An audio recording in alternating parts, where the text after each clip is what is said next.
Ontem, nós chegamos no Evangelho de João, capítulo 14. Eu havia dito para vocês que estes 4 capítulos, João 14 até 17, compõem a mais alta revelação de toda a Bíblia. Capítulo 14 fala de um lugar que o nosso Senhor Jesus, através da sua morte e ressurreição, iria preparar esse lugar. Alguns pensaram no passado que era mansão celestial que Jesus estaria preparando para nós. Para dizer a verdade, irmãos, eu não tenho interesse nenhum pela mansão celestial.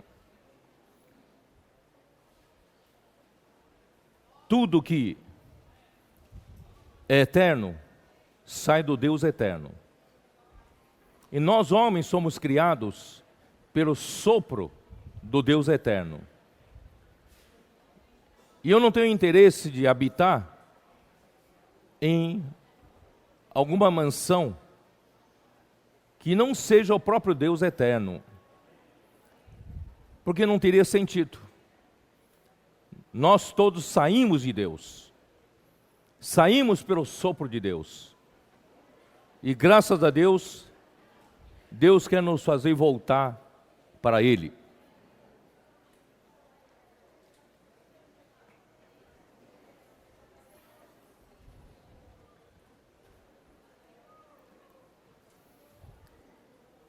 Na casa de meu pai há muitas moradas.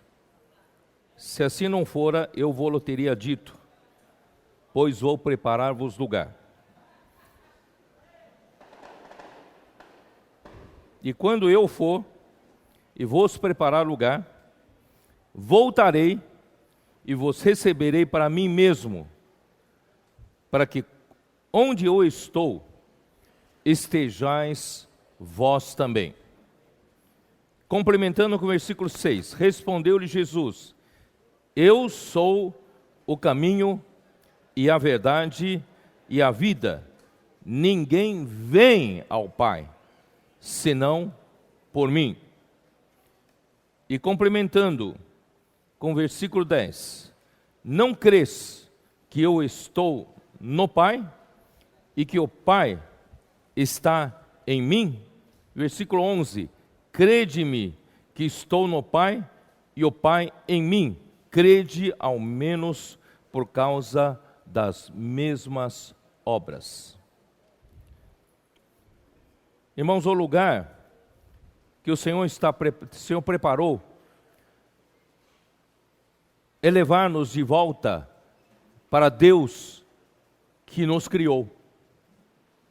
Mas não é para perto de Deus, para junto de Deus, mas para o próprio Deus. O próprio Deus deseja nos receber de volta. E não é fácil o processo de Deus nos receber de volta. Porque o homem criado, logo em seguida, caiu. Pela desobediência de um só homem, o pecado entrou nesse mundo e a morte entrou nesse mundo e a morte passou para todos os homens.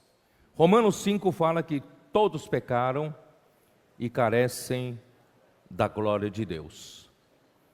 E Hebreus fala que sem derramamento de sangue não há perdão de pecados. Mas graças a Deus, Deus enviou o seu próprio Filho, se tornando um homem, para realizar a redenção por nós. Nós não tínhamos nenhuma esperança, senão a aplicação da sentença, porque já fôramos julgados por Deus, condenados por Deus para a morte e morte eterna. Mas, graças a Deus, pela sua infinita misericórdia, mandou seu próprio Filho, se tornando um homem, sendo feito carne, para nos salvar, para nos redimir. E a sua morte redentora nos libertaria do pecado, nos libertaria desse dilema de que nós não poderíamos mais ser levados de volta para Deus. Por isso a ida dele era importante. A ida dele pela morte, derramamento do seu sangue, de um lado, iria fazer a redenção pelos nossos pecados. O homem seria resgatado de volta para Deus, e todo aquele que nele crê terá a vida eterna. E nós reacende a esperança em nós de que nós poderíamos ser levados de volta para Deus. É isso que está escrito no capítulo 14. A ida do nosso Senhor Jesus pela sua morte é para realizar a redenção por nós, nos resgatar de volta para Deus. E a sua ressurreição é para introduzir o homem Jesus para dentro do Pai. Isto é, levar o homem, um homem, para dentro da glória do Pai.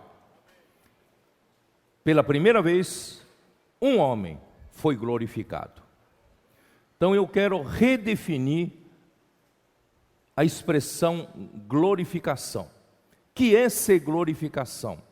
Para alguns, glorificação é sermos, por fim, levados à glória de Deus, à luz da glória de Deus. Nós entraríamos numa esfera cheia da glória, cheia da luz, mas eu quero dizer para vocês, a glorificação é mais do que isso.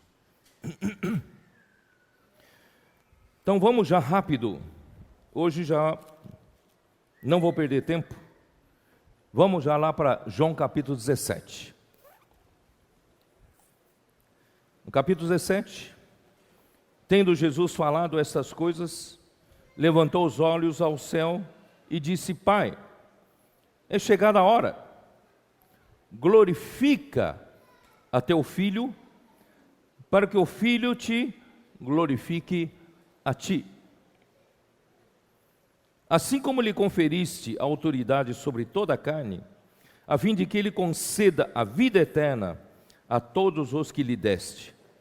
E a vida eterna é esta, que te conheçam a ti, o único Deus verdadeiro, e a Jesus Cristo, a quem enviaste. Então aqui eu faço duas perguntas. Primeira pergunta: que significa, Pai, glorifica a teu Filho? Qual é a definição do Pai glorificar o Filho e glorificar o Filho com a humanidade? Essa é a grande diferença. O Filho já estava com o Pai desde a eternidade passada, mas agora o Pai vai glorificar o Filho com a humanidade. Não sei se vocês percebem, esse é o ponto-chave, esse é o pulo do gato. Depois, para que o Filho te glorifique a ti. Então são duas coisas. Uma coisa é Deus glorificar um homem, porque o Filho aqui está no lugar de um homem. Em segundo lugar, é um homem glorificar a Deus. Me explique que é uma coisa, que é outra coisa. Para muitos de nós, glorificar a Deus é darmos glória a Deus. Glória a Deus, glória a Deus. Mas, irmãos, glorificar a Deus é mais do que isso. Então eu vou definir no versículo 4, 17, 4, João 17, 4. Qual é a definição de um homem glorificar a Deus? Eu te glorifiquei na terra, consumando a obra que me confiaste para fazer. Vocês entenderam a definição de um homem glorificar a Deus? Que é você glorificar a Deus? É consumar a obra, ou realizar a obra que Deus lhe deu, lhe confiou para fazer. Se você realiza a obra que Deus confiou a você para fazer, você estará glorificando a Deus. Então a glorificação a Deus não é uma coisa vazia. A glorificação a Deus, irmãos, é realizar a obra de Deus. Toda vez que eu e você ouvimos a palavra profética, guardamos essa palavra profética, praticamos conforme a palavra profética, nós estaremos realizando a obra que Deus me deu para fazer. Quando eu realizo a obra que Deus me deu para fazer, eu estarei glorificando a Deus.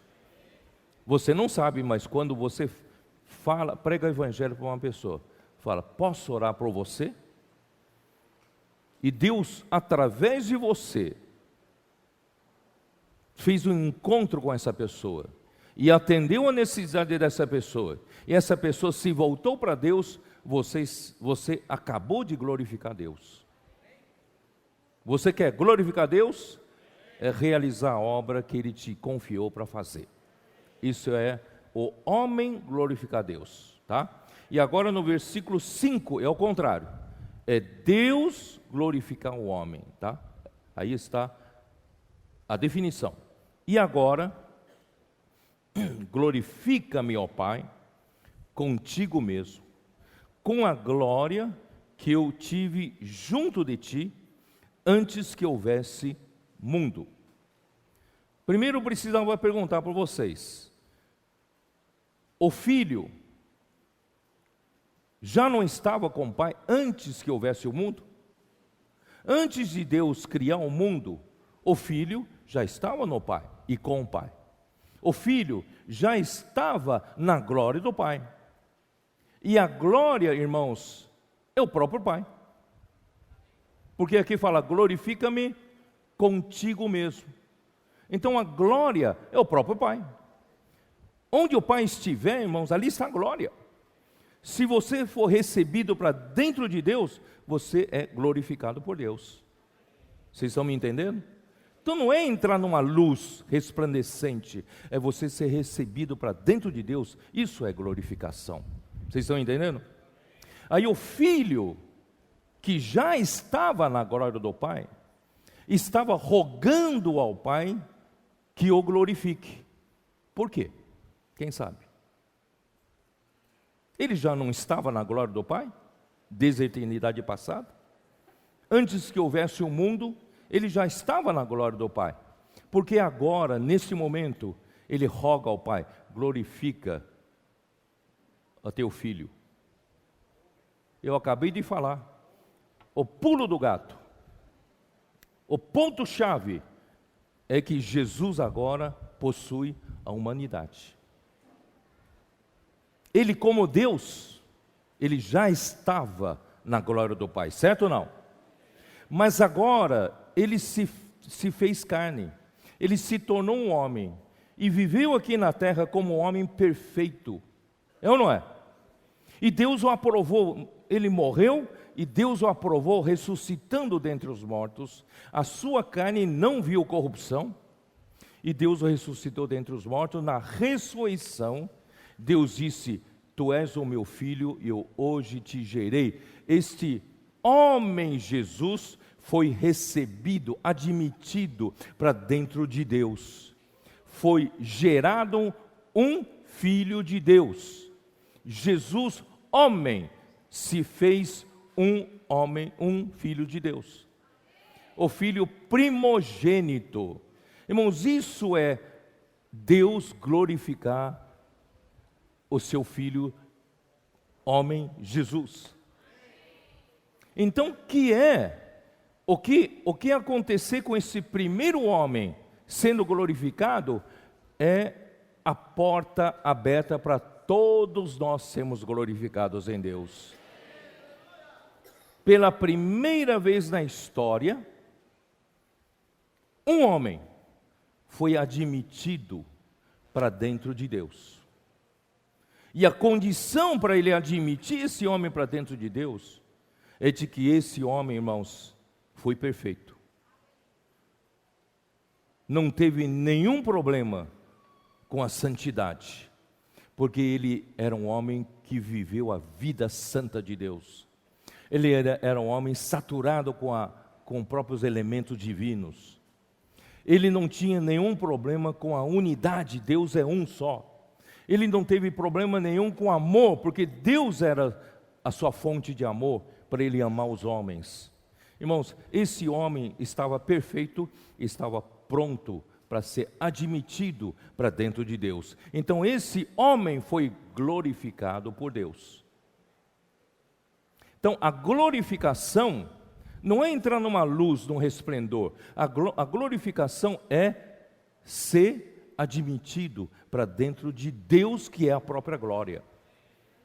Ó Pai, glorifica teu Filho contigo mesmo, com a glória que eu tive junto de ti antes que houvesse o mundo. Vocês estão começando a me entender o que significa a glorificação? Nós estamos passando pelo processo de santificação. Todos nós precisamos seguir os passos de Jesus. Para nós, afinal, sermos recebidos pelo Deus Pai, Deus Santo, é necessário, irmãos, que nós sejamos totalmente santificados. Que é ser santificado? Não é viver uma vida sem pecado, não é uma vida sem fazer as coisas tudo certinho, não. Porque a santidade só Deus tem. Deus é santo porque Deus é único. Em todo o universo não há segundo ser santo, só Deus é santo. Então, para você ser santo não é ser certinho, não é não pecar. Para você ser santo, você precisa se encher dos elementos de Deus. Quanto mais elementos da vida santa de Deus, quanto mais elementos da natureza santa de Deus, mais santo você é. Portanto, irmãos, é um processo de transformação metabólica. Deus nos colocou, depois da nossa conversão, nos colocou na vida da igreja. E na vida da igreja, irmãos, nós temos uma dieta santa. E essa dieta santa está mudando as células do nosso corpo espiritual. Não é? Aquelas células do velho homem, aquelas células do meu ego, aquelas células velhas, estão pouco a pouco sendo substituídas pelas novas células. E essas novas células vêm pela dieta, vêm pelo alimento, vêm pelo pão. Por isso Jesus em João 6 disse para eles: eu sou o pão que desceu do céu. Quem dele comer viverá eternamente. A minha carne é verdadeira comida, e o meu sangue é verdadeira bebida. Quem comer da minha carne, beber do meu sangue, terá vida eterna. E os judeus disseram duro esse discurso. Quem que pode receber essa palavra? E os seus discípulos o abandonaram, porque não estavam entendendo o que Jesus queria. Jesus está nos ajudando, irmãos, a abrir os nossos olhos. Jesus quer preparar o lugar para nós sermos recebidos junto ao Pai. E para nós sermos recebidos pelo Pai, nós precisamos do processo de santificação. E o processo de santificação vem pela alimentação, pela dieta santa. E essa dieta santa é o pão que desceu do céu. Essa dieta santa é a água, da vida que fluiria no interior daqueles que crescem em Jesus. E nós hoje, irmãos, invocamos o nome do Senhor. Começa por aí a nossa dieta santa. Não vivemos mais pela carne, não vivemos mais pela nossa capacidade natural, não vivemos pela força natural, nós dependemos do Senhor para tudo. É por isso que nós invocamos o nome do Senhor. Ó Senhor Jesus, Irmãos, invocar o nome do Senhor não é para mostrar para os outros que você é espiritual, não. Invocar o nome do Senhor é a sua necessidade de uma dieta santa. Você precisa respirar esse ar santo. E você precisa comer da palavra santa. Por isso, irmão, nós temos a palavra profética. Nós temos as palavras que o Senhor nos dá na Bíblia. Nós temos a palavra no alimento diário. Nós temos a palavra nos livros. Nós temos, irmãos, a palavra, irmãos, até nos hinos. Não é? Então, tudo isso visa fazer essa transformação metabólica, fazendo parte do processo de santificação. Eu disse ontem, mas não li, vamos dar uma olhada em Hebreus 12, versículo 14. Como diz?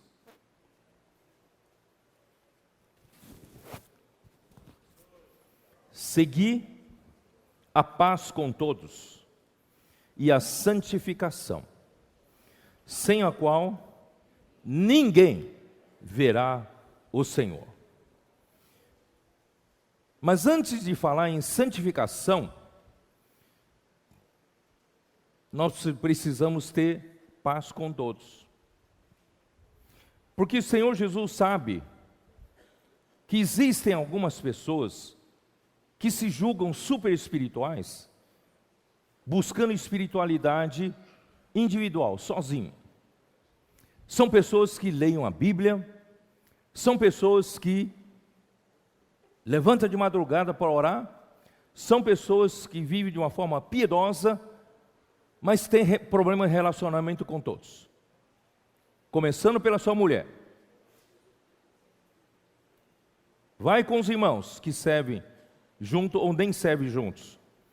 E com a vizinhança, com colega de trabalho, colega de escola, que tem problema com todos. Mas ele se julga super santo, ele se julga super espiritual. Por isso, antes de falar de espiritualidade, vamos falar que se você tem paz com todos.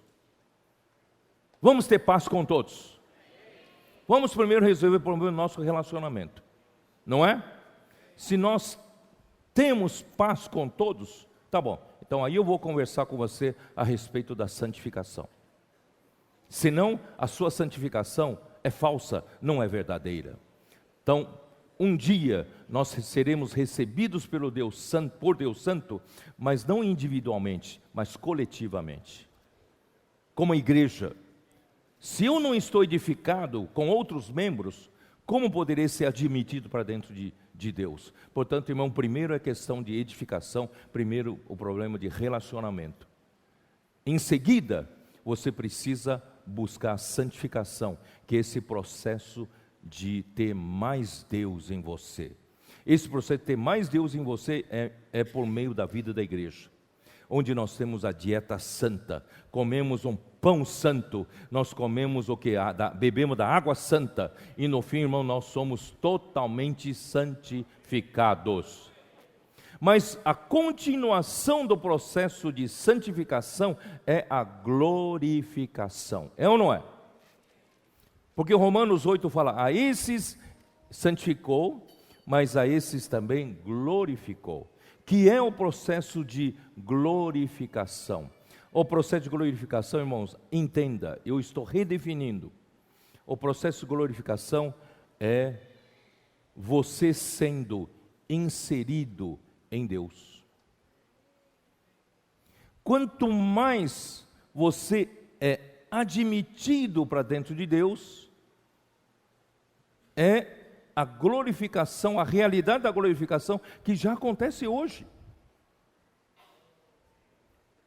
2 Coríntios capítulo 3, dá uma olhada. 2 Coríntios capítulo 3.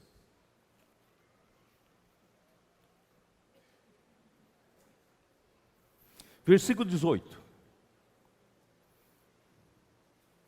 E todos nós, com o rosto desvendado, contemplando como por espelho a glória do Senhor, somos transformados de glória em glória, na sua própria imagem, como pelo Senhor, o Espírito.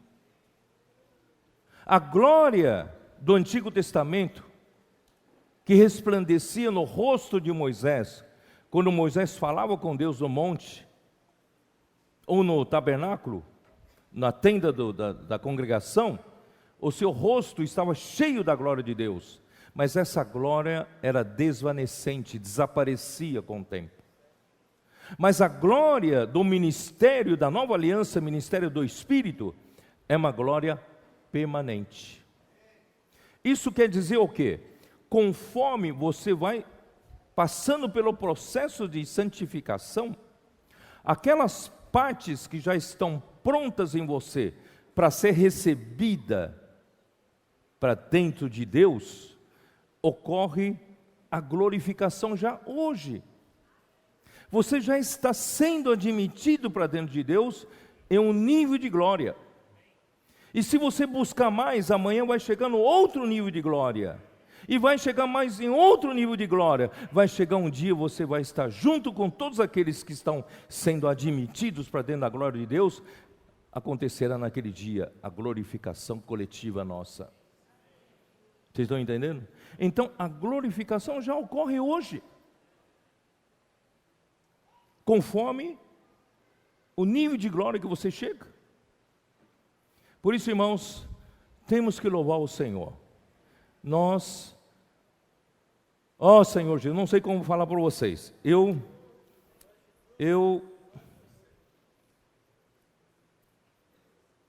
disse lá na estância, quando eu vi essa visão, irmãos, eu me enlouqueci.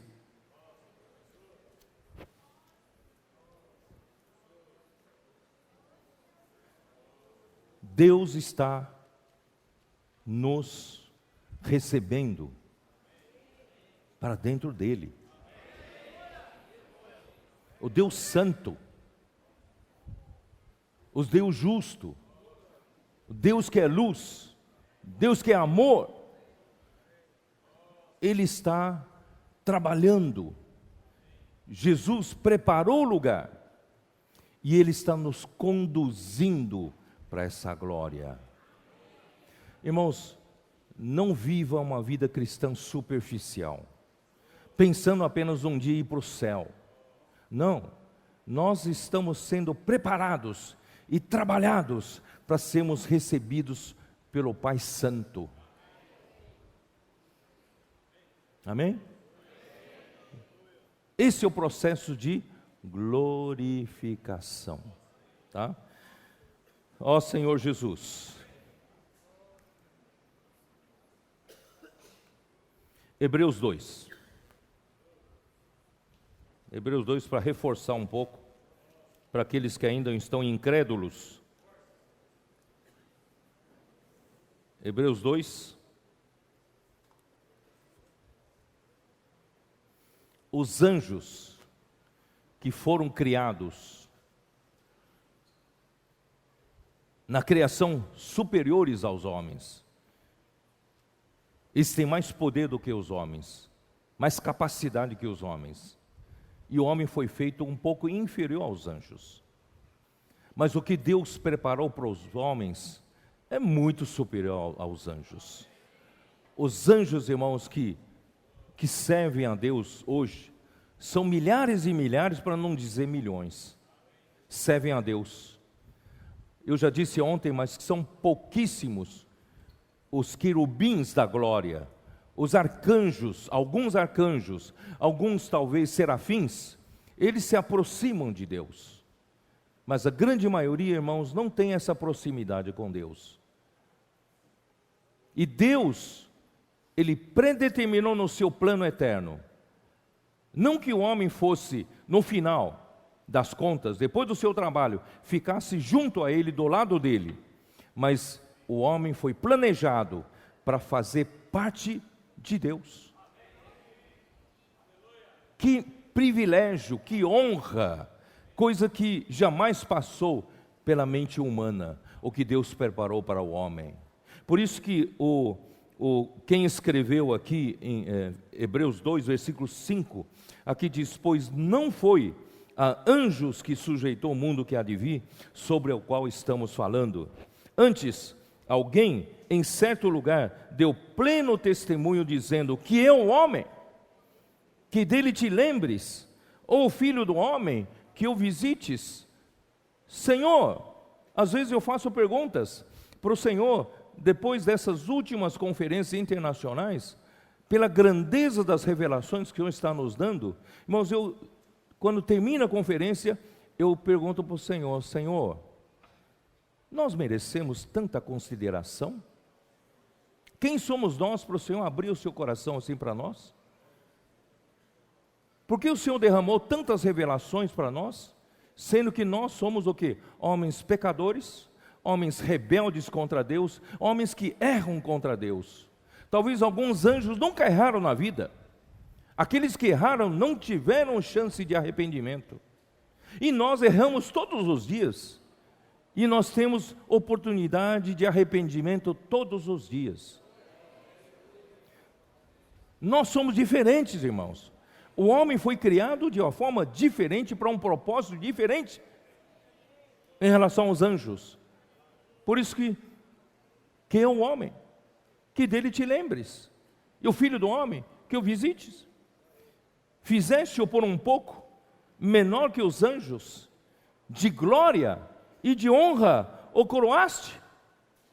O que é de glória e honra te coroaste? De glória, irmãos, é glorificação, é ser introduzido para dentro de Deus, e de honra é reinar com Cristo. E o constituíste sobre as obras das tuas mãos, todas as coisas sujeitasse debaixo dos seus pés. Irmãos, que lugar especial que Deus colocou a nós, homens. Ora, desde que lhe sujeitou todas as coisas, nada deixou fora do seu domínio. Mas termina o versículo 8 com a realidade. Nós acordamos de um sonho maravilhoso e nós passamos a ver a nossa realidade. Agora, porém, ainda não vemos todas as coisas a Ele sujeitas. O homem não consegue nem fazer sujeitar a Ele mesmo. Ele briga com Ele mesmo. Como é que nós vamos sujeitar todas as coisas? Deus tem um caminho. Sabe qual é o caminho? Deus preparou um homem. Esse homem chama-se Jesus. Esse homem vai abrir a porta para nós. Esse homem vai abrir um caminho. Esse homem vai pavimentar um caminho para nós chegarmos até Deus. Vemos, todavia, aquele que por um pouco, tendo sido feito menor que os anjos, Jesus. Irmãos, você sabia que Jesus, quando foi criado, foi encarnado, ele foi feito também um pouco menor que os anjos? Você sabia disso? Jesus, como homem, Deus o fez igualzinho a nós, sujeito às mesmas fraquezas de um homem, sujeito às mesmas tentações que o homem está sujeito. Ele não fez Jesus superior, não. Ele fez Jesus como homem também inferior aos anjos. Mas, irmãos, esse homem provou que era possível viver dependendo de Deus a todo tempo. Ele não viveu por si. A todo tempo, o Pai era o seu comando. Ele vivia pelo Pai. Ele não falava suas próprias palavras. Da forma como o Pai ordenava, ele falava. Ele não fez a sua vontade. O Pai é que ele fez a vontade do Pai. Ele nunca buscou a sua própria glória. Ele buscou a vontade, fazer a vontade do Pai. Por isso, irmãos, esse homem provou que é possível um homem que vive por Deus vença no final, sendo um homem vencedor e um homem vitorioso e perfeito. Jesus foi esse homem. Graças a Deus por esse homem, irmãos. Aí o que aconteceu?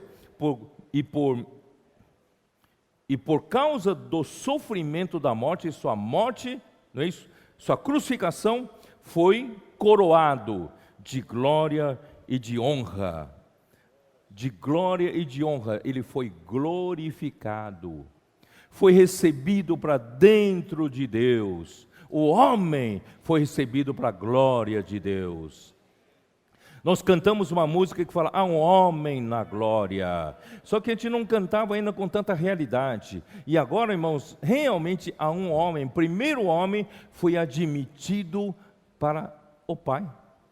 Deus Pai o inseriu. Hoje para sempre, irmãos, esse Deus hoje tem a humanidade de Jesus nesse Deus. Você acredita nisso ou não? Porque o Pai glorificou ao Filho com a humanidade de Jesus, abrindo o caminho para todos nós. Aí ele diz assim, vamos continuar, para que pela graça de Deus provasse a morte por todo homem, porque o velho homem precisava morrer, porque convinha que aquele por cuja causa e por quem todas as coisas existem, conduzindo muitos filhos à glória, aperfeiçoasse por meio de sofrimentos o autor da salvação deles. Deus aperfeiçoou por meio de sofrimentos o autor da nossa salvação. Jesus é o autor da nossa salvação. A autoria da salvação é dele. Então, irmãos, da mesma forma que Jesus venceu na vida humana, ele foi totalmente preparado para ser recebido pelo Deus da glória, irmãos, ele foi glorificado pelo Pai. E Jesus abriu esse caminho para que nós também fôssemos preparados e fôssemos glorificados para sermos recebidos para dentro do Pai.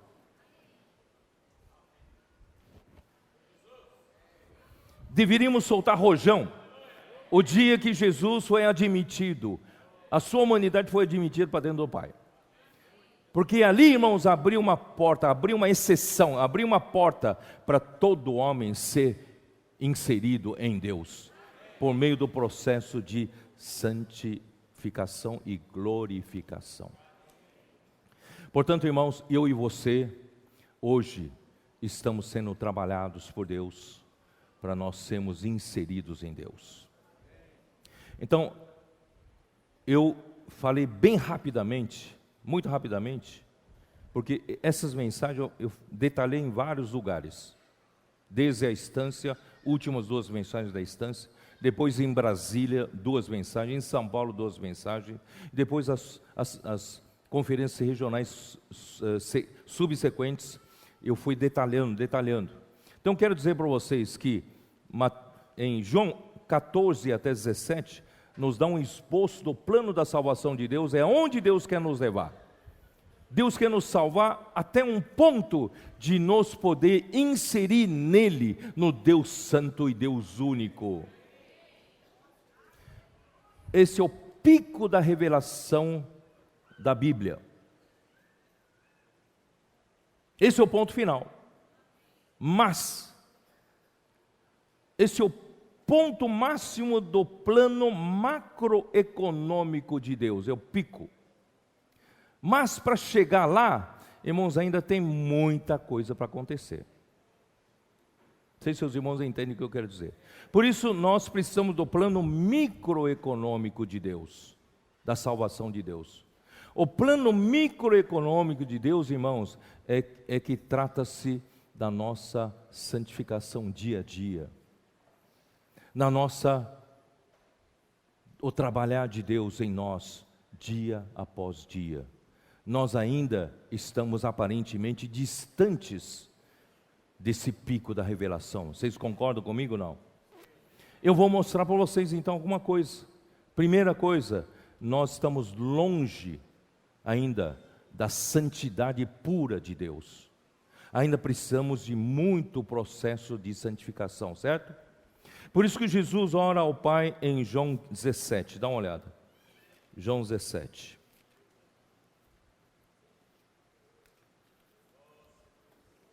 Versículo 17. 17. Santifica-os na verdade.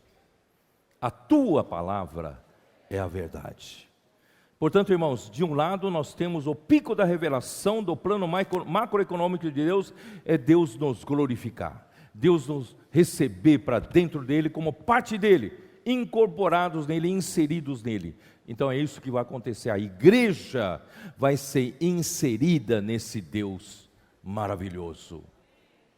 Mas no plano microeconômico é que mostra como nós vamos chegar lá. Ainda tem uma distância grande, como vamos chegar lá? Não se preocupe, irmãos, Deus vai fazer o seu trabalho. Como Deus vai fazer? Santifica-os na verdade, e a tua palavra é a verdade. Pode ter certeza, irmãos, se nós todos formos para essa direção do pico do plano macroeconômico de Deus, pode ter certeza que Deus vai nos dar palavra profética no seu tempo oportuno, e através de simplesmente nós seguirmos a palavra profética, essa palavra vai trazer a verdade para nós, e essa verdade vai nos santificar. Sabe o que é verdade? Sabe o que é verdade? A verdade é Deus. Antes da criação do mundo, nesse universo, havia somente quem? Deus. Só por aí você já consegue enxergar que Deus é a única verdade desse universo. É a única realidade desse universo. Vocês entendem, não? Todo mais foi criado a partir dele. Ele criou. É ou não é? Então, o mundo que ele criou é uma sombra dele. E quem é o corpo real? Quem é a realidade? Quem é a verdade nesse universo? É só Deus. Então nós temos que ser santificados como? Santificados pela verdade. Por próprio Deus. O próprio Deus vai nos dando consistência. O homem sem Deus é vazio. Paulo fala nas suas epístolas que os gentios andam na vaidade dos seus pensamentos. O homem, tudo que o homem pensa, o homem caído pensa, irmãos, é vaidade. O próprio Salomão escreveu no livro de Eclesiastes, ele falou assim: eu já experimentei de tudo nesse mundo. E, de fato, Salomão pôde desfrutar de tudo. Ele tinha toda a riqueza do mundo, tinha toda a sabedoria do mundo. É ou não é? Ele desfrutou do bom e do melhor, tudo que o homem podia desfrutar. Ele falou assim: no fim das contas, irmãos, tudo é vaidade de vaidades. Tudo debaixo do sol, irmãos, é fadiga, é canseira.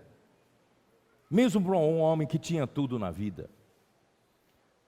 Porque esse mundo sem Deus é vazio. Não é à toa que uma das nossas comportoras, quando foi orar com uma pessoa, uma senhora nova, essa senhora falou: Deus mandou você. Eu tenho um marido maravilhoso que me dá tudo que eu preciso. Eu tenho 2 filhas maravilhosas, mas eu não sei porquê, não tenho vontade de viver, não vejo sentido de viver. Eu hoje estava para pôr fim à minha vida, e você me salvou, com uma oração. Irmãos, esse mundo, você não imagina a quantidade de pessoas que não vê sentido de viver. Quantidade de pessoas que estão querendo se matar, irmãos, me assusta. Eu não sabia que tinham tantas pessoas querendo pôr fim à sua vida. Irmãos, tudo isso é porque esta vida não faz sentido. Dia após dia, tudo é a mesma coisa. As mulheres correm atrás de modas. Mas modas, irmãos, o que vai vir de novo é o que já houve no passado. Nada há de novo debaixo do sol. E os homens correm atrás de campeonato de futebol, é Grêmio, é Flamengo, é isso, aquilo, irmãos. Passa campeonato, vem campeonato, troca técnico, jogador, não sei o quê, irmão. É vaidade de vaidades. É ou não é? Aquela alegria do Mengão, Mengo,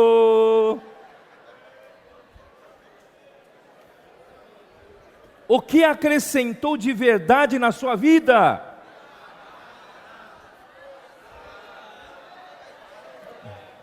Tudo é vaidade de vaidades. Só Deus é a verdade.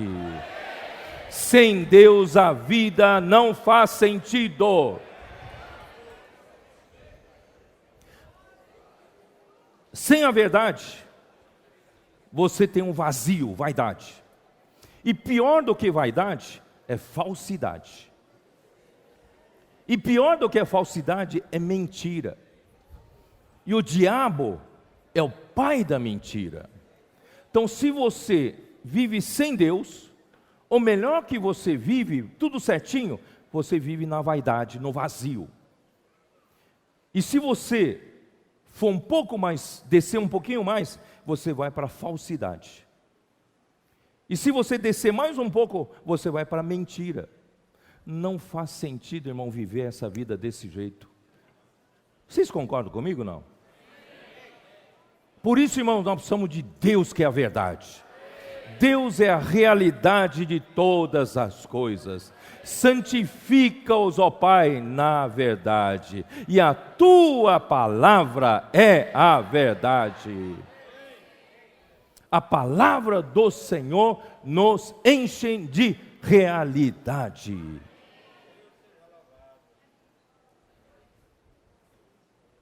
Então, o que fazer para encurtar essa distância, chegarmos até o pico da revelação do plano macroeconômico de Deus? Irmãos, é seguir a palavra. Você não precisa ser um super-herói, super-homem. Irmãos, eu digo isso para os irmãozinhos, para as irmãzinhas que se julgam, acho que negócio de ser vencedor não é para mim. Eu quero dizer que é para você sim. É para todos nós que com simplicidade e obediência seguimos a palavra. Conforme a nossa necessidade, irmãos, o Senhor vai derramando a sua palavra e você vai sendo santificado na palavra. Você não precisa ser um super-herói, você não precisa ser um super-homem, você vai chegar até a glorificação. É para nós, irmão, para gente simples como nós. O Evangelho não é para os que acham que não precisam de médicos. Os sãos não precisam de médicos, mas os doentes precisam. Nós não julgamos doentes. Éramos coxos, não é isso? Éramos todos enfermos, miseráveis, e Deus nos tirou do mundo. E Deus nos colocou na igreja. Ele está nos preparando, não é isso? Nos colocou na hospedaria. Fomos todos machucados no mundo, não é isso? E Deus nos recolheu na sua casa. Estamos sendo preparados para aquele dia, irmãos, sermos glorificados. Acredita nisso? Seja simples. Você vai chegar lá.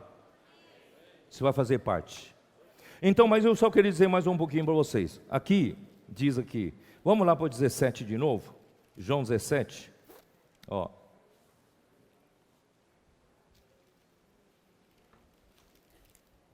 Não vou ler o que já li ontem.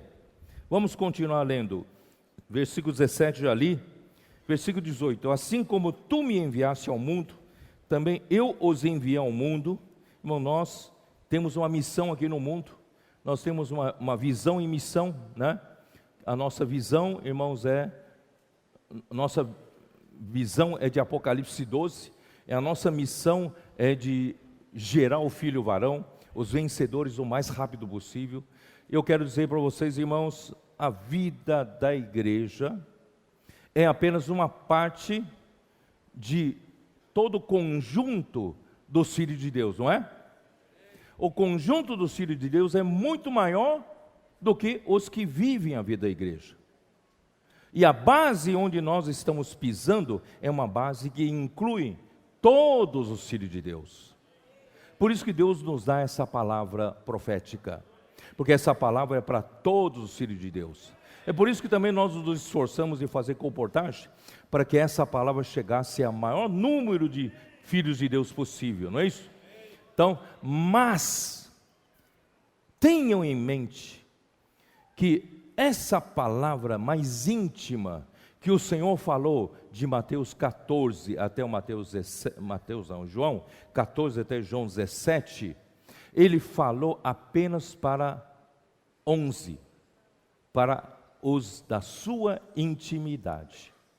Irmão, nós não somos muito grandes em número, mas irmãos, eu quero crer que nós estamos nesse princípio desses 11. Deus está abrindo o coração somente para vocês. A grande parte dos filhos de Deus ainda não viu isso, não sabe disso. E por que Deus abriu o coração para você? Por que Deus abriu o coração para os 11? Porque Ele quer que esses 11 comecem um trabalho de arregimentar os eleitos de Deus. Eu quero crer, irmãos, a grande parte dos eleitos de Deus estarão na vida da igreja. A grande parte dos futuros vencedores serão produzidos pela verdadeira vida da igreja. Não estou desprezando ninguém, mas irmãos, porque nós precisamos trabalhar para ter essa realidade. Nós queremos fazer com que os que vivem a vida da igreja conosco tenham seriedade, de não viver a vida da igreja meramente por oba-oba, mas um grupo cristão. Não, nós estamos aqui, irmãos, para fazer a vontade de Deus. Estamos aqui para concluir o plano que Deus traçou na eternidade. Para isso, nós escolhemos a porta estreita. Quem aqui escolheu a porta estreita? Quem escolheu o caminho apertado? Caminho da cruz. Nesse caminho apertado, irmãos, não tem lugar para nossa glória, não tem lugar para reconhecimento, não tem lugar para louvor, elogios e aplausos. Esse caminho é um caminho de sofrimento. Esse caminho apertado é o caminho de se doar, como Jesus se doou aqui na terra. Irmãos, esse caminho vai fazer a vontade de Deus. São pessoas que negam a sua própria glória, negam seu próprio prazer para fazer a vontade de Deus. Quem está disposto a isso?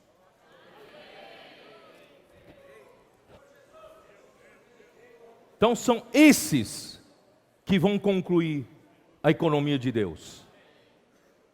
Que Deus use-nos para que avancemos na conclusão do plano de Deus. Chega, irmãos, de ficar dando voltas pelo deserto. 40 anos, cada ano uma volta, sempre voltando para o mesmo ponto de partida. Problemas uns com os outros, críticas, maledicências, julgando um ao outro, inimizades, invejas, ciúmes, né? Então, nós já damos muitas voltas pelo deserto. Irmãos, agora está na hora da gente sair do deserto. Vamos para a coisa superior. Vamos dar nossa vida para ir em direção à travessia do Rio do Jordão. Vamos ou não vamos? Chega de ficar na nossa alma mesquinha. Chega de ficar ainda vivendo pelo nosso velho homem. Chega de viver ainda competindo uns com os outros. Quem é melhor, quem é pior, quem é superior. Irmãos, isso ainda nos faz ficar no deserto. Esse tipo de viver já caiu no deserto. E agora, irmãos, nós temos um novo tipo de viver. Nós vivemos como membro do corpo de Cristo. Uns apoiando outros, uns orando pelos outros. Irmãos, o crescimento dos irmãos é o crescimento do corpo, é o meu benefício.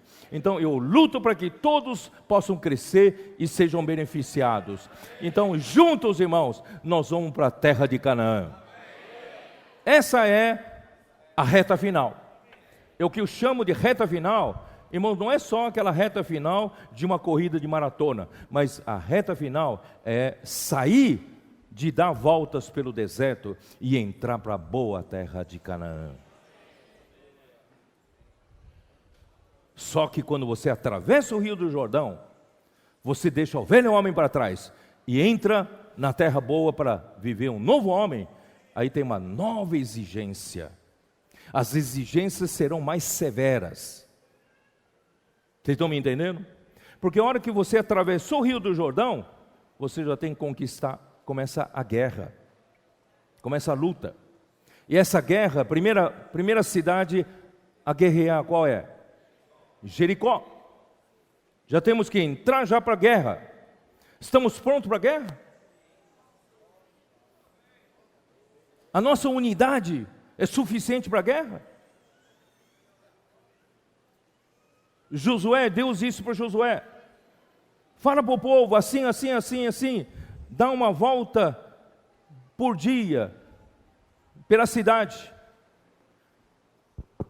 Se você não estiver pronto, você vai ser o primeiro a dar sua opinião. Que tolice é essa? Eu ficar dando voltas ali? Eu nunca vi ninguém lutar assim, nunca vi ninguém ganhar uma guerra assim. E você vai dizer, se você for chefe de uma tribo, vai dizer, a minha tribo não vai, não. Minha tribo não vai. Não vou fazer essa besteira aí é palhaçada. Irmãos, então nós não vamos ganhar a guerra em Jericó.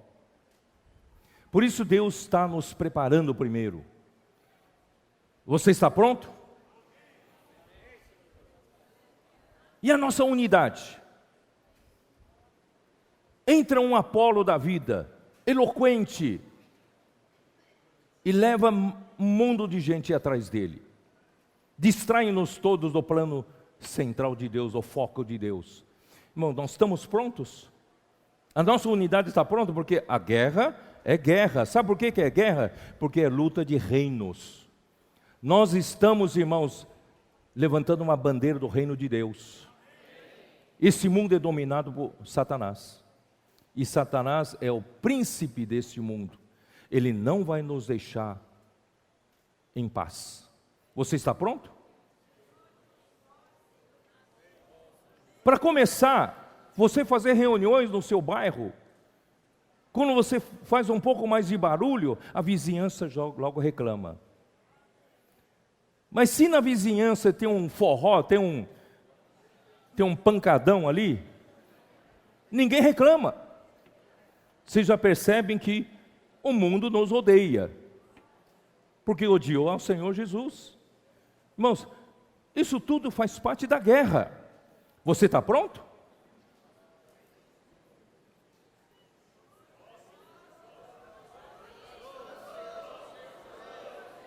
Então, o primeiro ponto a trabalhar em nós, unidade.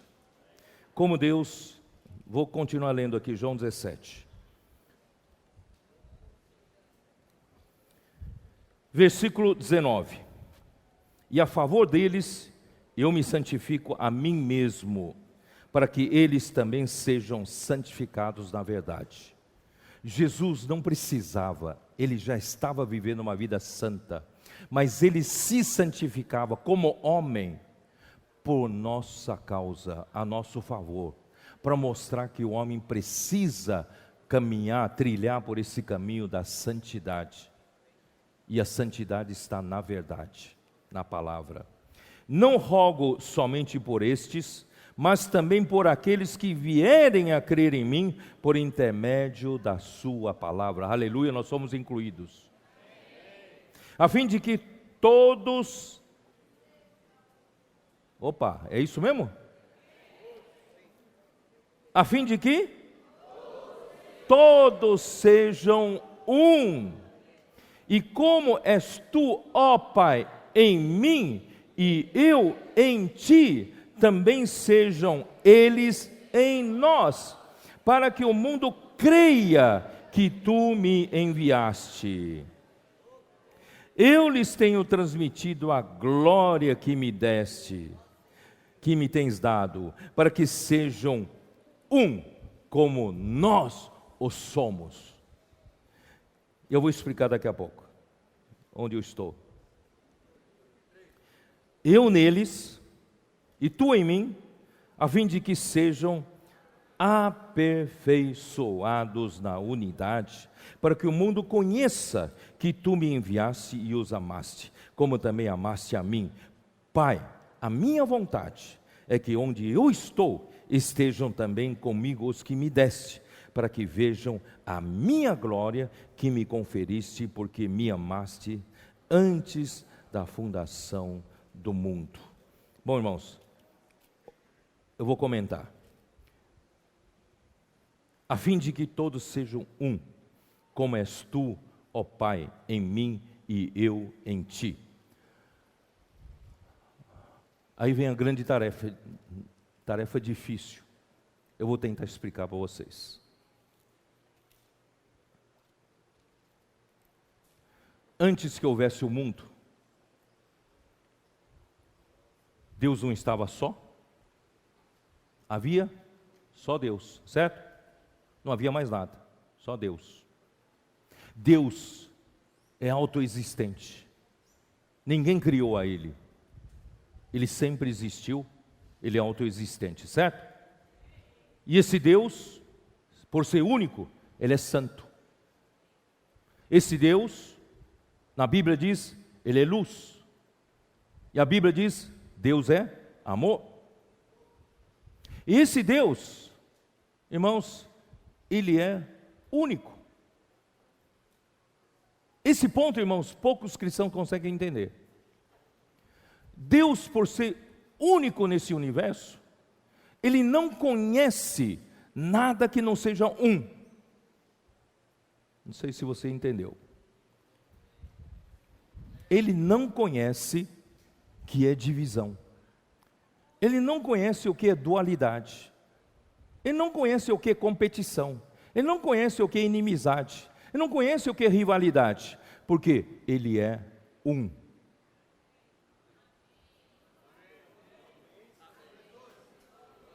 A sua essência é unidade. Eu espero que você entenda isso. Não é fácil de entender. Deus é único. Por isso que Jesus fala, assim como nós somos um, eu em ti e tu em mim. Desde a eternidade passada, nós tínhamos essa unidade. Essa unidade é intrínseca em Deus. O Filho e o Pai são um. Não tem rivalidade. Não tem inimizade, não tem disputa, não tem conflito, porque eles são um, organicamente um, são um, intrinsecamente um. Eu não sei como explicar para vocês, espero que vocês, Espírito revele vocês. Aí veio o mundo, Deus criou o mundo. O mundo, irmãos, se eu tivesse um quadro negro, eu ia desenhar para vocês. Eu já fui professor universitário, eu gosto de desenhar na lousa, né? Quando Ele criou o mundo, eu colocaria dentro de um quadro o mundo. E Deus aqui, antes da criação do mundo. E aqui o mundo. E quando terminasse o mundo, aqui está Deus. Porque Deus está na dimensão dele. Por que eu colocaria num quadro? Porque esse quadro está na dimensão do tempo e espaço. E Deus está na dimensão da eternidade. Deus está em outra dimensão. Para Deus não há limitação de tempo nem limitação de espaço. Mas nós estamos limitados dentro do tempo e espaço, o mundo. Vamos olhar de uma forma macro. Depois que terminar o mundo, tudo que Deus planejou, o que Deus quer? No final, irmãos, o que Deus quer é que esse Deus, é o mesmo Deus que está aqui, que é um, não conhece divisão, não conhece nada que não seja unidade. Deus é amor, Deus é luz, Deus é unidade, Deus é santo. Esse mesmo Deus, quando passar pelo processo do trabalho durante o mundo, o tempo, o que vai resultar aqui é Deus com os homens.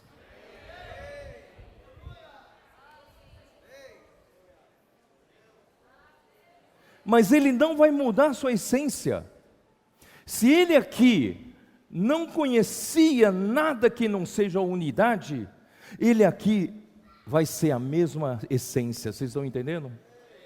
Deus vai continuar sendo um. Então, irmão, nós é que vamos ter que nos adaptar a Ele. Vocês estão me entendendo? Nós precisamos ser um como Ele é um.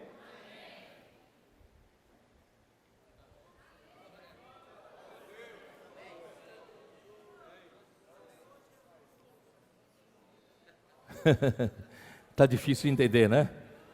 Quem está pegando? Quem está entendendo?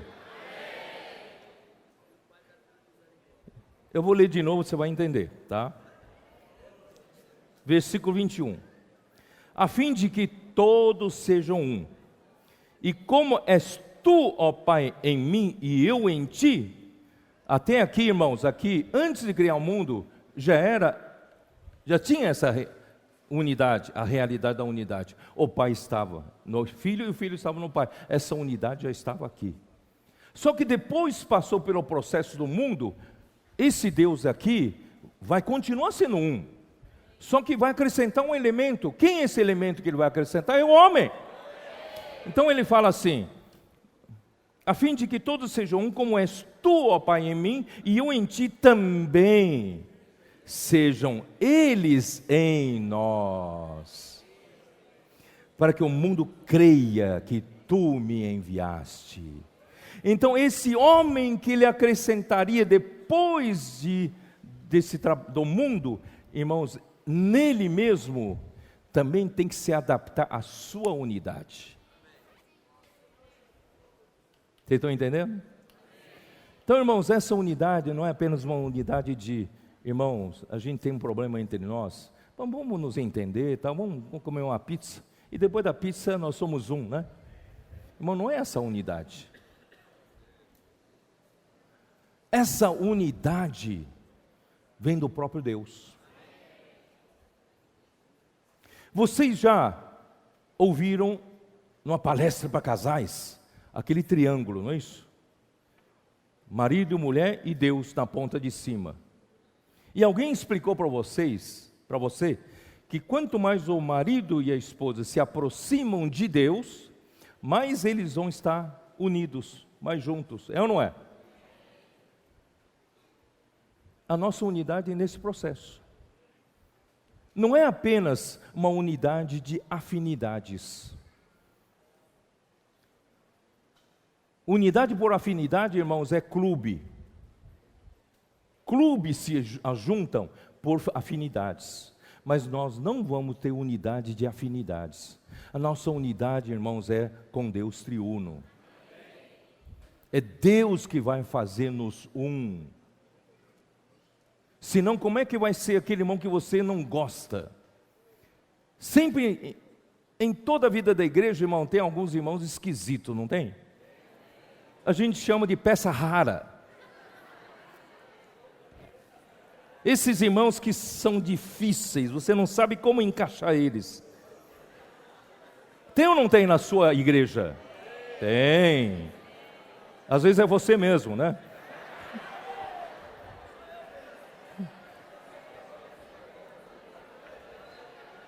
Como ser um com essas peças raras?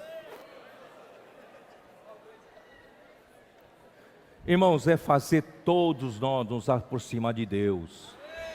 A palavra, a verdade é que a sua palavra, a palavra de Deus, nos aproxima de Deus. Quanto mais nos aproxima de Deus, irmãos, mais a realidade dessa unidade vai acontecer entre nós.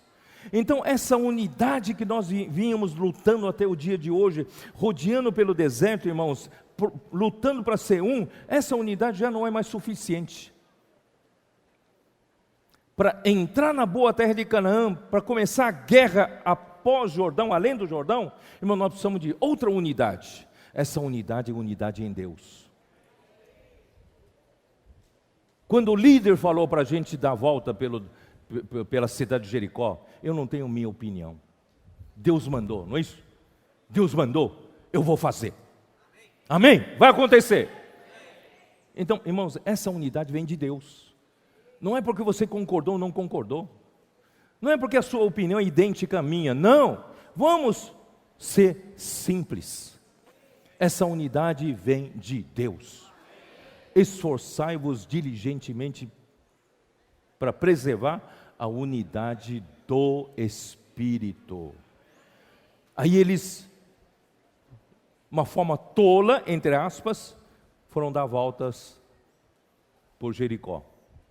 Deram uma volta um dia, no 7º dia deram 7 voltas, e tocaram trombetas, gritaram, e a muralha ruiu. Eles venceram a guerra sem puxar uma espada, sem lançar uma lança. É ou não é? Porque Deus é a sua vitória. Deus, a unidade os levou à vitória.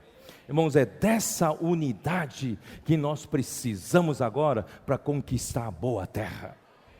A guerra vem aí. Satanás vai tentar de tudo para nos destruir, para nos dividir. Nós não vamos ser destruídos. Porque a unidade entre pai e filho, por mais que o filho tenha passado por poucas e boas, é ou não é? Acusaram que o filho expulsava o demônio por Belzebu. E o filho não conseguiu dividir o filho do pai. O filho foi injuriado, foi difamado, não é? Sendo ele aquele que veio para salvar o mundo, e ele veio para o que era seus e os seus não o receberam. Mas nem por isso eles dividiram o filho do pai. Na véspera da sua crucificação, era o momento mais difícil para ele. Ele falou para o pai: pai, se possível, passe de mim esse cálice. Quase que divide ele e o pai. Mas ele falou assim: seja feita a tua vontade e não a minha. Irmãos, é essa unidade que vai nos fazer prevalecer, vencer nas guerras.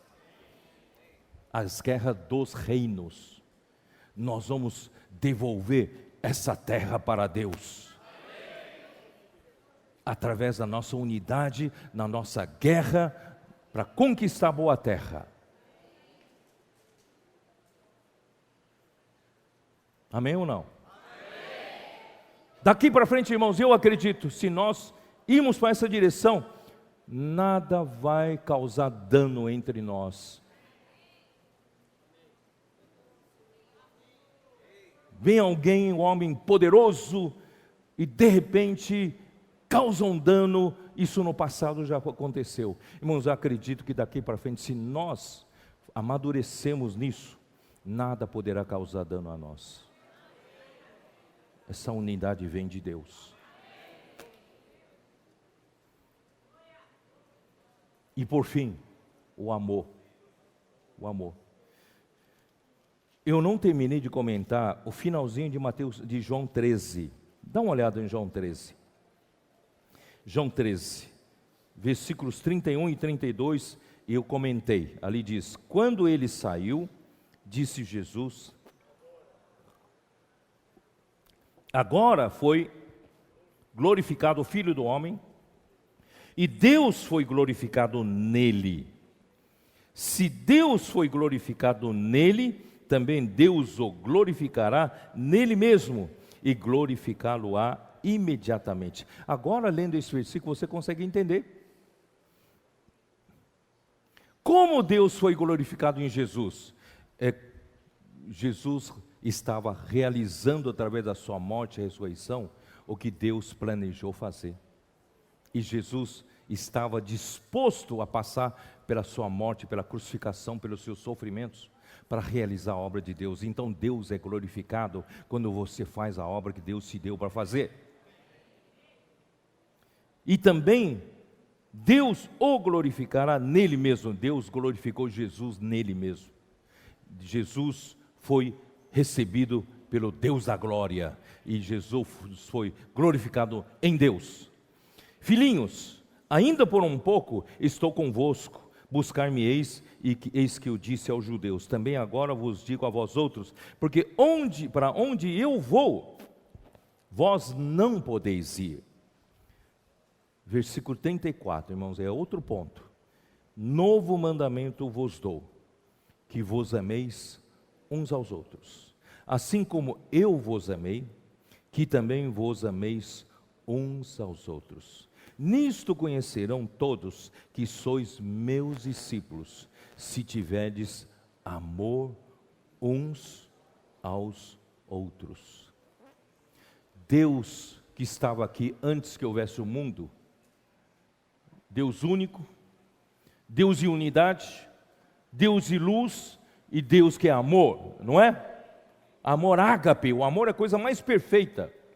E Deus, depois do seu plano realizado na eternidade futura, aqui está o mesmo Deus de unidade, mesmo Deus de luz, mesmo Deus de amor. Mas, irmãos, esse mesmo Deus aqui tem o homem inserido nele. Como ele vai inserir o homem em Deus que é amor, que se nós odiamos uns aos outros, se nós não temos a realidade de amor fraternal entre nós, nós ainda competimos entre nós, nós ainda puxamos tapete um do outro, irmãos, como é que nós vamos ser inseridos em Deus? Vocês estão entendendo que todos esses são problemas que nós precisamos resolver antes de chegarmos no pico da revelação da macroeconomia de Deus.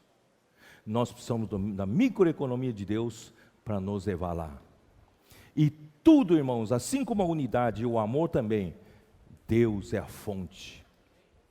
Nós precisamos estar ligados a Deus. Por isso, irmãos, cada vez mais, seja aquele que esteja ligado a Deus. Mas a ligação com Deus, irmãos, da igreja com Deus, passa pelos apóstolos. Eu já li ontem para vocês. O próprio 1 Coríntios 12, 28, Deus pôs os apóstolos em primeiro lugar, porque Deus determinou assim que os apóstolos trariam a palavra profética, e essa palavra profética faria ligação da igreja com Deus. E a 1 João, eu li ontem, vamos ler de novo, só para vocês marcarem bem isso. 1 João, capítulo 1, né? Ele começa falando da palavra, o que era desde o princípio, o que temos ouvido, o que temos visto com nossos próprios olhos, o que contemplamos e as nossas mãos apalparam com respeito à palavra da vida, o verbo da vida, a palavra da vida. E a vida se manifestou, e nós a temos visto, e nela damos testemunho, e vô-la anunciamos. O que? A vida eterna, a qual estava com o Pai, e nos foi manifestada. Essa palavra da vida, e a vida eterna, estava com o Pai, na eternidade passada. A vida estava nele, na palavra da vida, no verbo da vida, essa vida eterna é o próprio Senhor Jesus. E agora, por causa da criação do mundo, essa vida agora se manifestou aqui. Mas o trabalhar da vida é para quê? Para que pudéssemos juntar todos nós, nos preparar para sermos inseridos em Deus. Mas por que então, com que ferramenta os apóstolos trabalham? Né? Aqui diz, o que temos visto, os apóstolos, o que temos visto e ouvido, anunciamos também a vós. Quer dizer, nós apóstolos não temos poder de fazer nada, não. Nós não somos super-homens, nós apóstolos somos apenas enviados, encarregados de transmitir a palavra de Deus. Então, o que temos visto e ouvido, anunciamos também a vós outros. Não somos super-homens, não. Para que vós igualmente mantenhais comunhão conosco. Irmãos, Deus fez assim. Esses que anunciam a palavra profética, a palavra da vida, a palavra, a vida eterna, é para unir os irmãos, a igreja, com os apóstolos, para manter comunhão com eles. Mas ora, aí fala, essa comunhão não é com o homem, ora, a nossa comunhão é com o Pai e com seu Filho, Jesus Cristo. Então, a ligação que nos leva a desfrutar de Deus, irmão, por meio dos apóstolos e por meio da palavra profética. É a palavra que nos leva a ligar-nos com Deus. É a palavra que nos leva a ligar com Deus, que nos transmite a sua essência de unidade, sua essência de verdade, de realidade, a sua essência de amor. Nós ainda temos muitos problemas de amar uns aos outros, não é? E nós precisamos trabalhar nisso. Vamos ser aperfeiçoados no amor. E acredite, se quiser, Deus vai fazer isso. Se nós de fato estamos saindo de dar voltas pelo deserto, estamos na reta final, estamos entrando no rio, passando pelo Rio Jordão, começando essas guerras, irmãos, Deus vai nos aperfeiçoar na unidade, aperfeiçoar-nos no amor, Deus vai nos aperfeiçoar, irmão, na justiça, na realidade. Nós vamos trazer o Senhor de volta. Essa revelação ninguém mais tem. Nós estamos ouvindo pela primeira vez essa revelação. Mas não é para dizer que nós entendemos, não. É para entendermos que nós temos uma responsabilidade. Essa responsabilidade, primeiro, é sermos enviados ao mundo pregar o Evangelho. Precisamos pregar mais o Evangelho, ganhar mais pessoas, passar essa visão para mais pessoas, dar oportunidade, irmãos, para mais pessoas poderem ter essa visão e serem vencedores conosco. É ou não é? Em segundo lugar, aumenta a nossa responsabilidade na vida da igreja. Vamos levar a sério na vida da igreja. Em fevereiro, nós vamos lançar, a editora vai imprimir um material para aperfeiçoamento dos líderes. E vocês aqui já estão começando a experimentar o laboratório disso. Isso é para quê, irmãos? Para todos nós sermos aperfeiçoados. Para chegarmos lá. Nós vamos ser vencedores. Vamos preparar mais vencedores. Mais pessoas, mais eleitos de Deus. Porque muitos são chamados, mas poucos eleitos de Deus. E muitos são os que estão na aparência do reino dos céus. E poucos os que vivem a realidade do reino dos céus, a realidade da palavra de Mateus 5, 6 e 7. Irmãos, vamos trabalhar para que a vida da igreja onde nós estamos vivendo seja a esfera onde nós pregamos aquilo que falamos. Perdão, nós vivemos aquilo que nós pregamos. Nós precisamos ter essa realidade toda para que, irmãos, nós sejamos até o final, fazer isso tudo acontecer.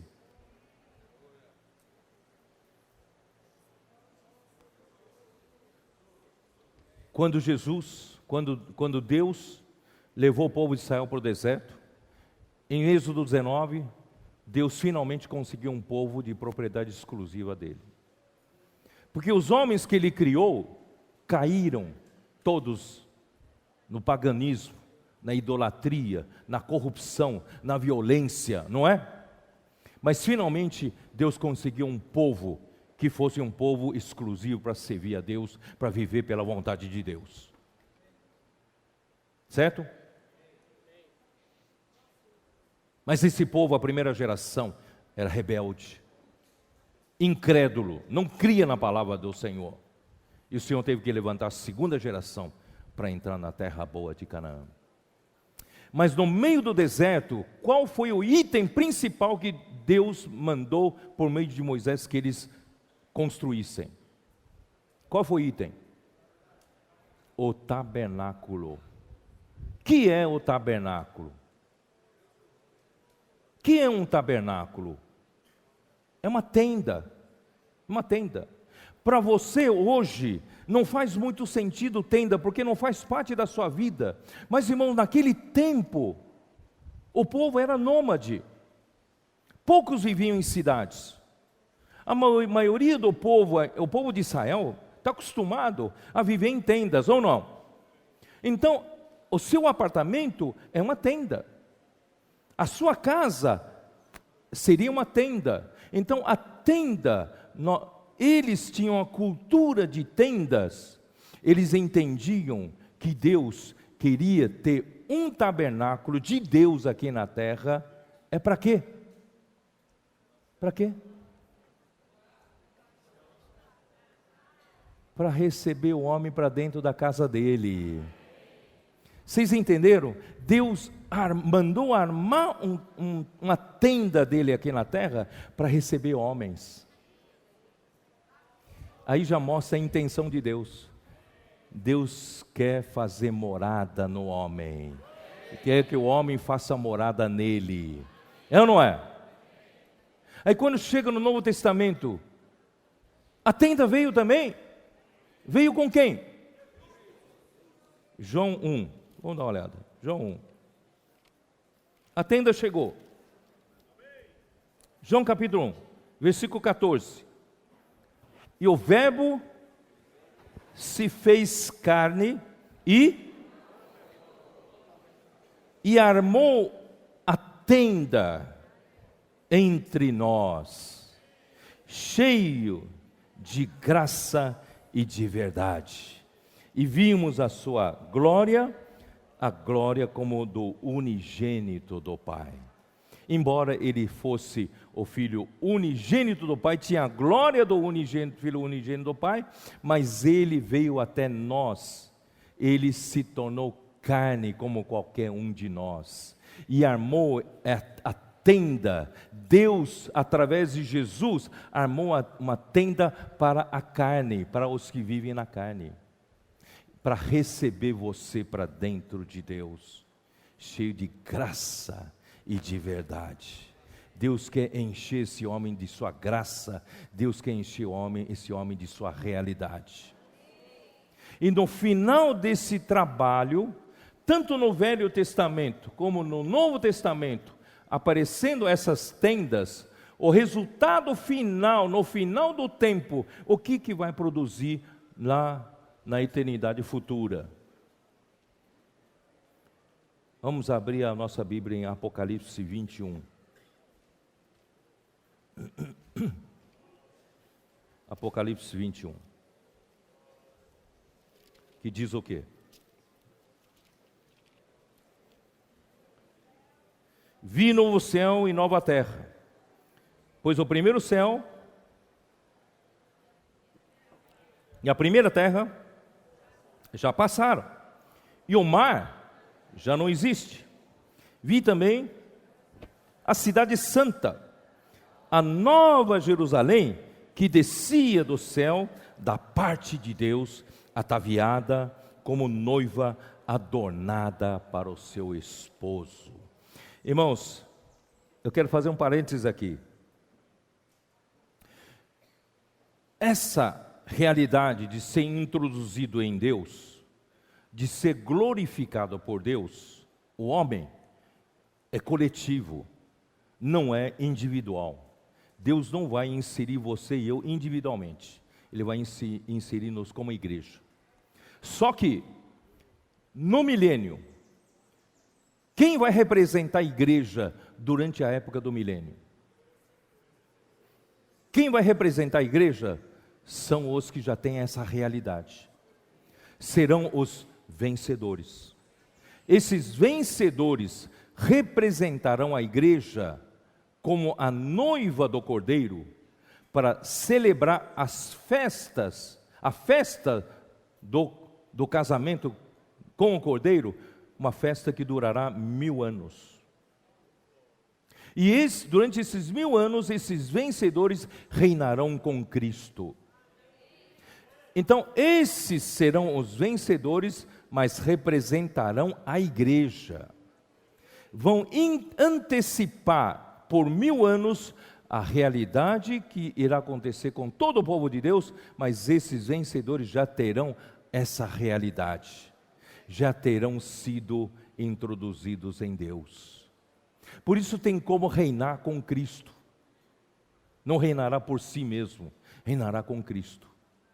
E quando terminar o milênio, que é a festa do casamento, começa o casamento em si, a união de da noiva, da esposa agora com o cordeiro. Então é o Apocalipse 21. Quando a maioria dos santos que não puderam vencer, também serão preparados durante 1000 anos. Amadurecerão, também estarão preparados em santidade, em amor, em unidade, e no fim, irmãos, eles serão todos introduzidos juntamente com os vencedores, juntamente formarão a nova Jerusalém que desceria do céu. Vocês estão me entendendo?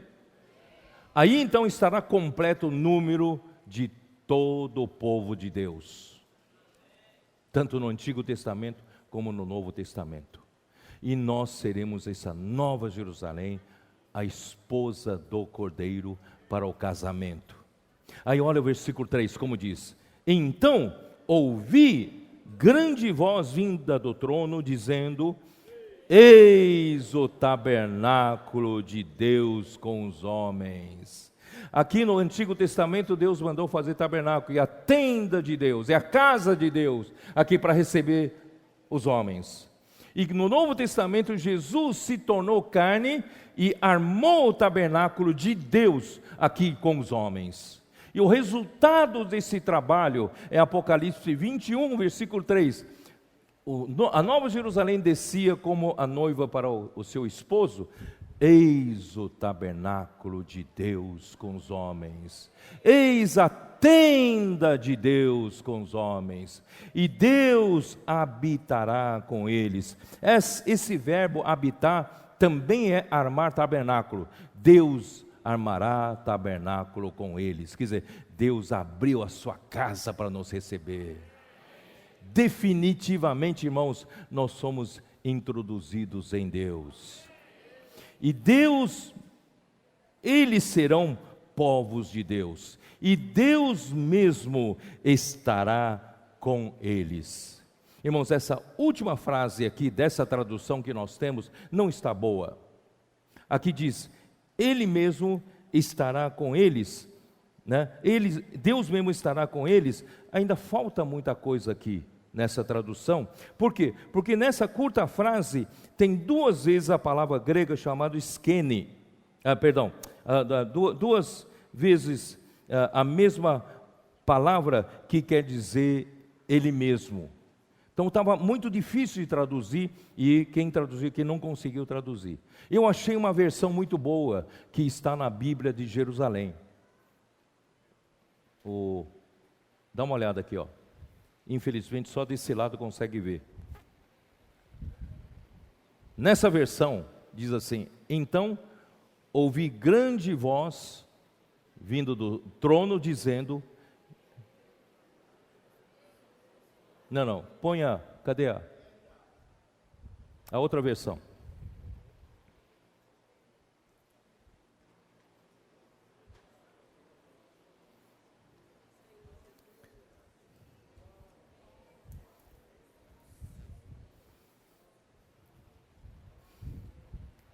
Nessa versão diz: eis a tenda de Deus com os homens. A tenda. Quando falo tenda, entenda você como a sua casa, o seu apartamento, sua casinha. Irmãos, Deus armou a sua casa entre nós, né? Eis que Deus armou sua tenda em nós, e Ele mesmo habitará conosco nessa tenda, e nós seremos povos de Deus, e Deus, Ele mesmo,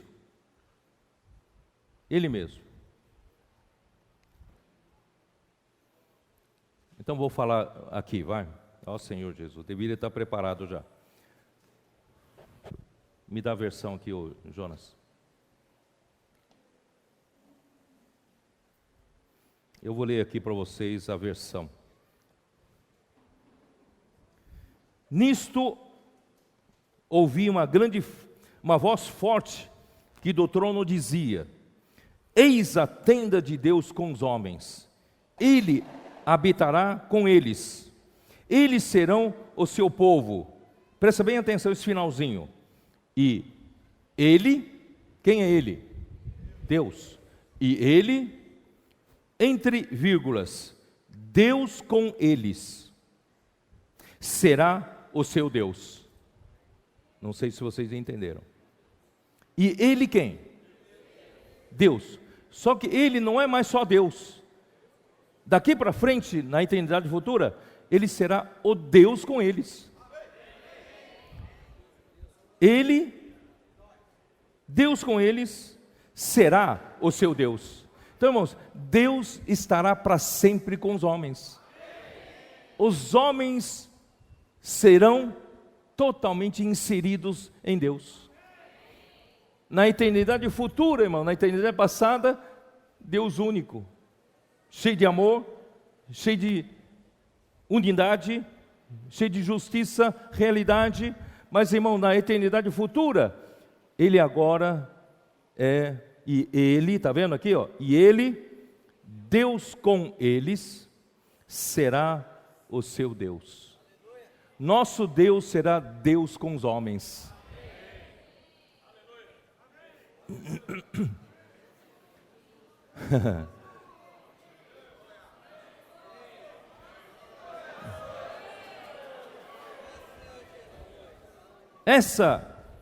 Este é o motivo de eu ter ficado louco.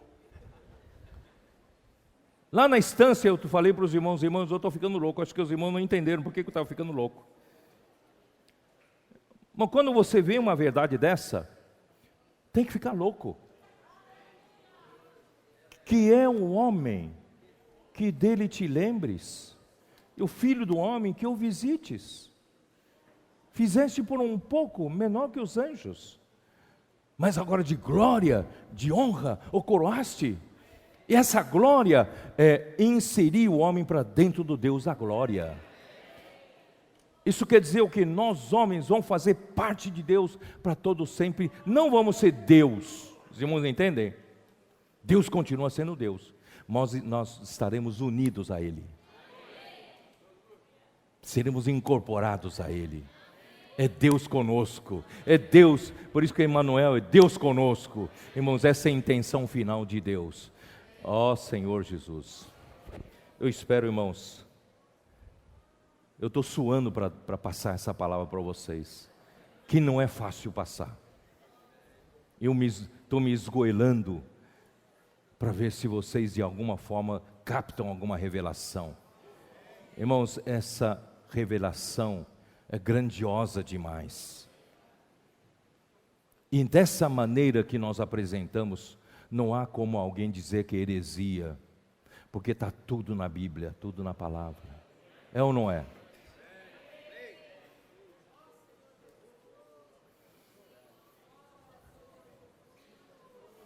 Por isso que quando em João 7,37, no final na festa dos tabernáculos, no último dia da festa, levantou-se Jesus e disse: se alguém tem sede, venha a mim e beba. Quem crer em mim, do seu interior fluirão rios de água viva. Isto ele disse com respeito ao Espírito que haviam de receber os que nele crescem. Pois o Espírito, até aquele momento, não fora dado, porque Jesus ainda não tinha sido glorificado. Então, o que significa Jesus ser glorificado? É quando Jesus for recebido para dentro da glória do Pai. Quando Jesus, homem, for recebido por Deus o Pai. Isso é glorificação de Jesus. E quando esse homem Jesus foi recebido para dentro de Deus, irmãos, abriu uma porta para nós, homens. E por isso, irmãos, ele pôde voltar para nós em forma de outro Consolador. E esse outro Consolador é o Espírito da verdade, que está nos trazendo toda a realidade e toda a verdade de Deus. Irmãos, esse outro Consolador é Paracletos, é advogado, é alguém que nos entende, alguém que sabe, porque foi um homem, ele é um homem. Ele sabe que é ser um homem, ele sabe que é a natureza humana, ele conhece nossos sofrimentos, ele conhece nossas dificuldades, ele sabe se compadecer de nós, ele tem empatia por nós, ele fala por nós, intercede por nós, ele está junto do Pai. Mas Ele voltou, está no nosso espírito. Ele é o Espírito da realidade, Ele é o Espírito que depois de sua glorificação, Ele veio até o nosso espírito. Por isso os que nele crescem, seriam o quê? Teriam esse rio da água da vida, que fluirão a partir dele. Irmãos, por esse Espírito que eu e você precisamos aprender a viver. Quanto mais conectado a Deus você está, mais você vai ter toda a realidade de Deus. Não é só para você dizer eu sou espiritual, não. É uma necessidade se você quer ser inserido em Deus antes do milênio. Você quer ser inserido em Deus antes do milênio? Se não se quiser ser, não se preocupe que depois do milênio também você será inserido em Deus. Pode viver relaxadamente, não tem problema. Não se preocupe com a vontade de Deus, você vai também ser inserido, mas depois do milênio. Mas, irmãos, o grande privilégio é ser recebido antes, ter a realidade antes do milênio. Por isso, Apocalipse 21 termina assim, versículo 4: e lhes enxugará dos olhos toda lágrima, e a morte já não existirá, já não haverá luto, nem pranto, nem dor, porque as primeiras coisas já passaram. E aquele que está sentado no trono disse: eis que faço novas todas as coisas. E acrescentou: escreve, porque essas palavras são fiéis e verdadeiras. Disse-me ainda mais: tudo está feito.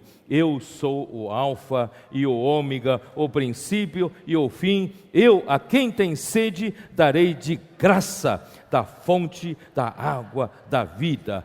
O vencedor herdará estas coisas, e eu lhe serei Deus, e ele me será filho. Quanto, porém, aos covardes, aos incrédulos, aos abomináveis, aos assassinos, aos impuros, aos feiticeiros, aos idólatras e todos os mentirosos, a parte que lhes cabe será no lago que arde com fogo e enxofre, a saber, a segunda morte.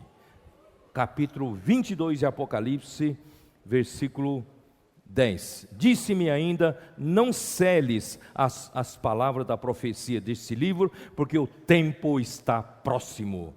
Continue o injusto fazendo injustiça, continue o imundo ainda sendo imundo, mas o justo continue na prática da justiça, e o santo continue a santificar-se. E eis que venho sem demora, e comigo está o galardão que tenho para retribuir a cada um segundo as suas obras. Eu sou o alfa e o ômega, o primeiro e o último, o princípio e o fim. Bem-aventurados aqueles que lavam as suas vestiduras no sangue do Cordeiro, para que lhes assista o direito à árvore da vida e entre na cidade pelas portas. Fora ficam os cães, os feiticeiros, os impuros, os assassinos, os idólatras e todo aquele que ama e pratica mentira. Eu, Jesus, envio o meu anjo para vos testificar estas coisas às igrejas. Eu sou a raiz e a geração de Davi, a brilhante estrela da manhã. O Espírito e a noiva dizem: vem. Aquele que ouve, diga: vem. Aquele que tem sede, venha. E quem quiser, receba de graça a água da vida. Amém.